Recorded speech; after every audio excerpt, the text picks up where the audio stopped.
problem I have with a lot of the women in the women's division in WWE nowadays. More women are being booked to lose against people like Beth Phoenix and Natalya than need to be. We need to be seeing more of AJ and more of Caitlyn getting over, with WWE putting Caitlyn's heel turn on hiatus for the next little while. That really doesn't do Caitlyn any justice, because if they're going to go through with her heel turn, have her do something. Have her do something productive, and I think this is what AJ needs. So I think our look at AJ's career here on YouTube.com, Jonathan Clarke 22 for a past video archive, has given AJ somewhat of a bit of assistance in a bit of a push, which I was hoping for her to get by the time we were halfway through 2012. So we're getting it sooner than I had originally anticipated. Although she is said to be very dramatized over it all, I don't think that's the case. Once again, I have to put over the WWE fans for, voicing your opinion. I loved how you booed Perez Hilton a few weeks ago on Raw. I loved how you said she's okay in the form of a chant on SmackDown. If you were in attendance for that SmackDown taping and you were one person who took part in the she's okay chants, great for you. I loved how you voiced your opinion, and I hope you continue to do that, because you indicated to the creative team and you indicated to the WWE franchise that you weren't really buying in to the whole AJ injury thing.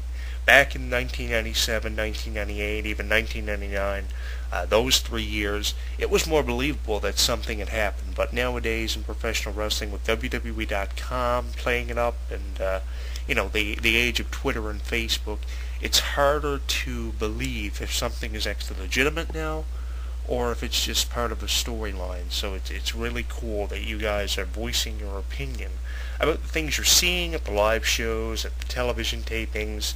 It's great, and you're sending a message, if anything, to WWE. That's the way I look at it. You're saying to John Laurinaitis, we're not buying this crap. We think it's some kind of an angle, but it's really hard to tell nowadays because of everything that happens, and the wrestling world, simply put, is more fucked up than it's ever been.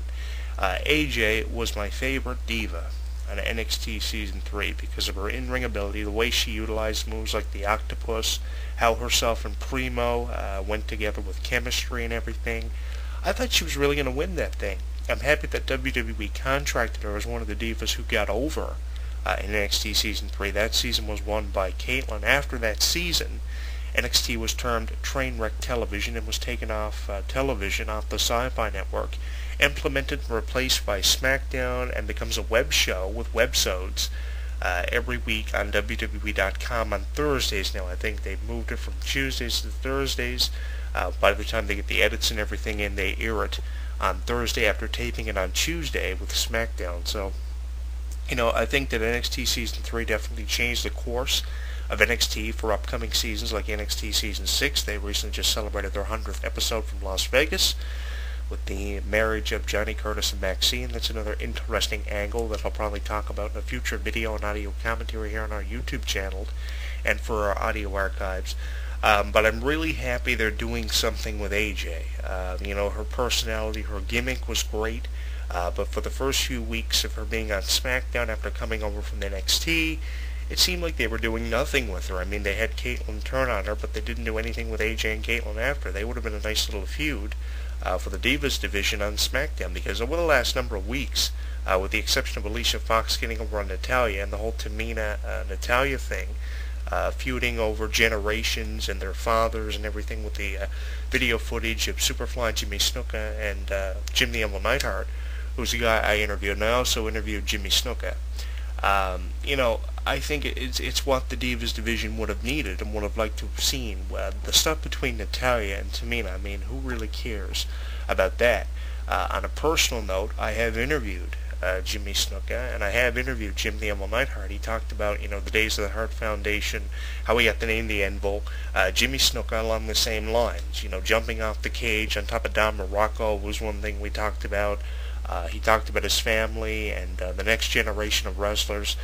Both interviews along the same lines. You can find them in our audio archives on our website. Very interesting people. I will give them that, but I'm not really interested in the whole Natalya-Tamina thing. And, I'm happy Natalya is finally losing And I'm wondering where Beth Phoenix is. Her Divas Championship reign right now is in question. I think she's going to hold on to that, though, till WrestleMania 28. It's going to be a while before we see AJ and Caitlyn challenge for the Divas Championship. But right now, I think AJ is in a perfect position. Usually around this time of year, every year, a diva and a wrestler are involved in some kind of angle. So it's kind of cool. It helps get Daniel Bryan over. It helps get AJ over. And you're kind of sitting there wondering if this is actually legitimate. It could have been. I'm not saying that it wasn't. But with the way WWE perceive themselves with angles and things on television nowadays, it's really hard to tell what's real and what's not.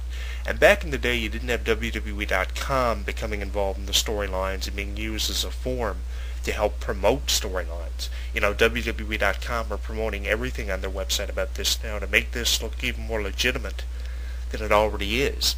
Back in the day, you didn't have that. And now in the age of Twitter and Facebook, it's really hard to tell what's actually legitimate.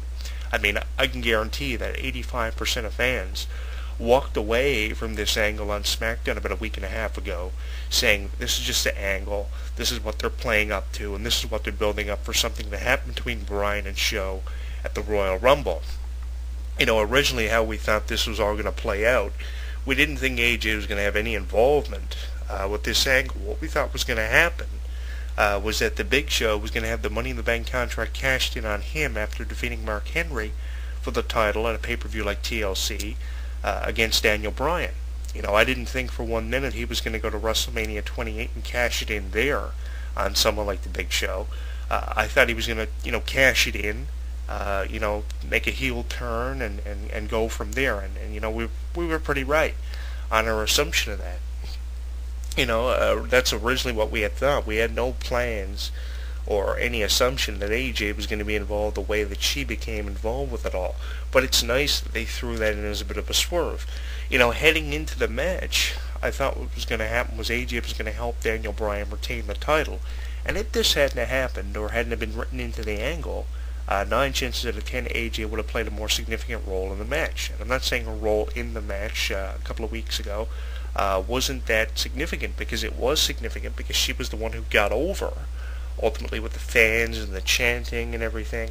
I think she did a great job, but I think initially what her plan for that match would have been was to have helped Daniel Bryan retain the title, and she's going to be more involved with Daniel Bryan as the weeks go by. A couple of weeks ago I thought that Daniel Bryan really pawned her off by the way he treated her backstage. But it gets more interesting as the weeks go by. This is one of the more interesting angles I've seen on SmackDown in a while. Since the days of JBL and Amy Weber and the whole cabinet thing, and you had Big Show and Angle involved in it, and I think Joy Giovanni was involved in it as well. That's another diva I've had the privilege of talking to. I've had the privilege of talking to many women who've been involved with the professional wrestling industry over the last decade. So, I'm very privileged there and honored to have done so. It's amazing how far divas have come from the days of Alundra Blaze and Sable and Jackie. It's a long road for them. It's been a long road for the divas, and it's nice to know that they've come a long way since the days of Jacqueline, Sable, and Alundra Blaze, who was a phenomenal competitor back in like 1995 when WWE were marketing people like Bret Hart and Kevin Nash. And I hope they continue to do that. This is a cool trend. This is what I think fans of the new generation want to see. They want to see more women getting over, and they want to see more women being utilized in storylines while still being given the opportunity to compete inside of the ring. And I hope that when AJ comes back, we see some more of her inside of the ring and see some more of her getting over. I think they'll put her in the ring at least once. When she returns, she'll probably get over against the mid-card diva and progress from there. What I hope we don't see is her being taken out of the ring completely, which I don't think a fan of women's wrestling wants to see. I think a fan of women's wrestling wants to see more women competing inside of the ring. You get that on Raw every week. In the last few months of 2011, we were seeing 5-on-5, 6-on-6, 8-on-8 tag team diva matches. And, some of the divas, the only problem was that some of the divas weren't being tagged into the match. And I hope we see more in-ring competition between women like we saw in 2011 and in the final few months of 2011, and I hope the problems within the Divas division reach a form of correction. That would be kind of cool. But what do you think is the biggest problem with women's wrestling? Do you think people like AJ and Caitlyn have been crying and begging for pushes and something to do in terms of an angle with their supposed on-screen boyfriends and different scenarios they're presented with and faced with? For a while there, Caitlyn had something going on with Hornswoggle, bit of a bully there. I don't know if it's WWE's way of promoting the Be a Star campaign on television as somewhat of an angle. I don't know what's going on there between Caitlyn and Hornswoggle, something that was immediately killed off television upon being started. That was around Christmas time. But what do you think is the biggest problem that the Divas division is faced with now? Is it the fact that people like AJ and Caitlyn are having roles put on hiatus for longer than necessary? Do you think that the roles they have aren't appropriate roles? Do you think we need more in-ring competition in 2012? What do you think it is? Tell me at twitter.com, HW Entertainment, Jonathan Clarke 1. The video of Caitlyn turning on AJ is a video you will find amongst our tweets on our Twitter page, and we got a number of different AJ videos up there as well, including videos of some of the entrance themes she's used. Very quick and agile competitor inside of the ring. I like her style, especially if she uses that octopus. She uses that octopus just as effectively as Kelly used the Frankensteiner in the earlier years of her in-ring competition days. She doesn't use the Frankensteiner as part of her move arsenal anymore, and I hope that's one move Kelly brings back to her in-ring competition and her,